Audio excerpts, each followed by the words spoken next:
ehlukanisa unyaka bese zothi abantu abamvotele abangama-80s for off indaba yabo yabona Yes. ephila kahle hle ekhanda njengomntandeni Yes. futhi ayikho ivide enjalo uyabona Yebo. so abantu abahleli propaganda laba yokuthi bafuna ukungcolisa igama lami so sebebonile ukuthi abalandeli bami baningi kodwa sebebonile ukuthi abalandeli bami bebaningi benjalo nje bathingamezeka ngobala kufanele vele uqhamba manga nje ngomthandeni ngelinye ilanga uzoqhamuka kuthiwa koqhamba intombazane abantu ikakhulukazi abantu ngizobabonga ngizocela ukuthi nje ama-80s ayikho into angayibonga nama-70s abangisizanga lutho ama-80s abangisizanga lutho ngiyabonga kuma-2K nakuma-90s late ama-80s fuck off 17s fuck off ningixhaphaze kakhulu because ngiyaqonda ukuthi kunabantu abasha abasanda kufika ekufolloweni umthandeni ekulandeleni umthandeni ngibona bangadisappointeka uma bethola into interpretwa ngami ngoba phela bona abayazi ipolitiki kaMaskandi kuMaskandi ke laba fowethu njengoba senithande mina ke nathanda mina ningawu-understand uMaskandi wonke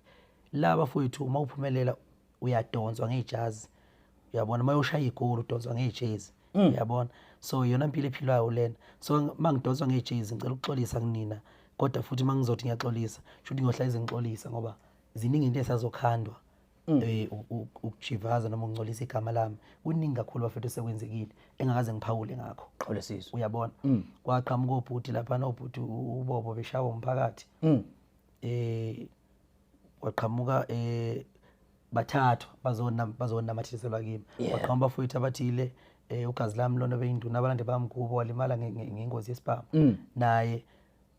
wagqosa isikibha esibomvu wathatha isidumi sakho sazobekwa egcekeni kwamanqele ngoba kufanele kukhandeke ini i-conflict kufanele kuthiwe uMaskandi unombango kuyaliwa uyabona abantu basafuna ukubambelela into enendala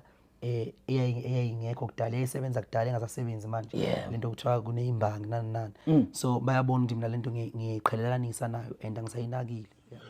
Ngiyohlale ngisho lento kubalandeli ba-SK bakamthandeni ukuthi abalandeli bakhe baba nenhlahla ukuthi belandele umthandeni cause kubona umthandeni uyilento abekade beyifisa wafike wangena khaxa kulento abayifunayo ukuthi umculo bafuna kube umuntu onjani shova inkani batha kancenge batha ngazo njani okuningi kodwa kubuye kube nama-ungoli ashayekayo lapha kwesinye isikhathi uTikTok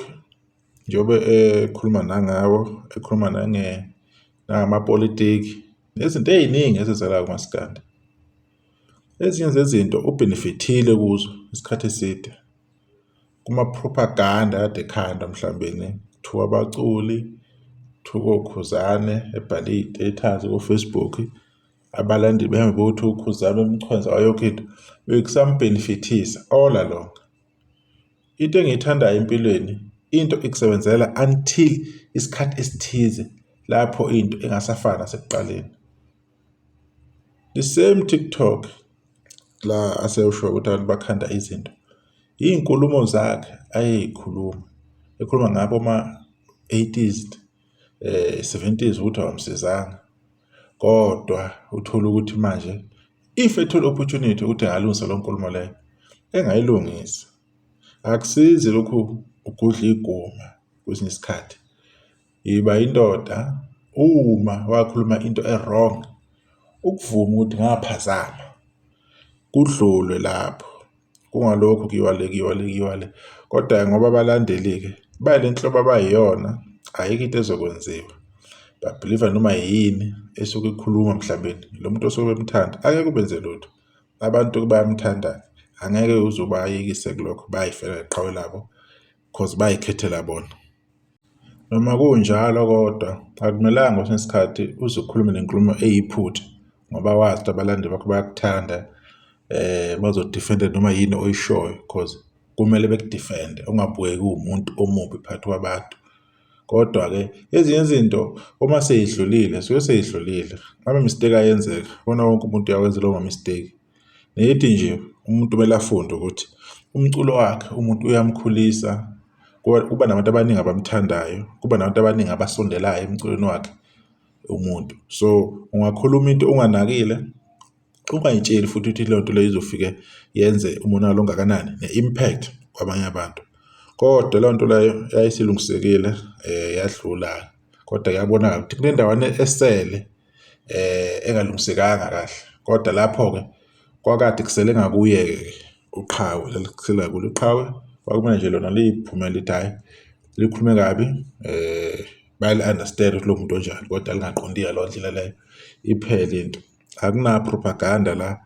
ekhulunywa abantu, amagama akhishwa uwe. Mhlawumbe-ke shuthi wayekhuluma ngo-view once wagcina esekhohlwa ukuthi yena. Other than that yonke-ke into-ke ayikho into wrong, yonke into right, umculo uyamsebenzela njengoba interview lapha kwi-la production ikhona-ke okuningi nje uyamsebenzela kuhle futhi kuhamba kahle, ama-streams athi tata lapha kuye kumnandi nje, yabo. So akukho that deep, kodwa-ke izinto nje kumele zibe nobuqiniso kuphela uma kube nephuthanyana elenzakalile, khona bonke abantu bezoba right, khona bonke abantu bezoqonda ukuthi sikuphi ngalesi sikhathi kubhekwephi. Bekuyilokho nje abantu beyoyibuka le interview ephelele, becoshe abazokucosha, befunde lokho abazokufunda, siqhubele phambili nempilo. Kodwa nje umuntu kunephutha elenzakalile, realize the mistake, makuthi kumele apologize uthi apologize, especially kubantu abakwenze la ukhona namhlanje. Ngiyabonga nisakahle, sokudibana kuzayo. Danko.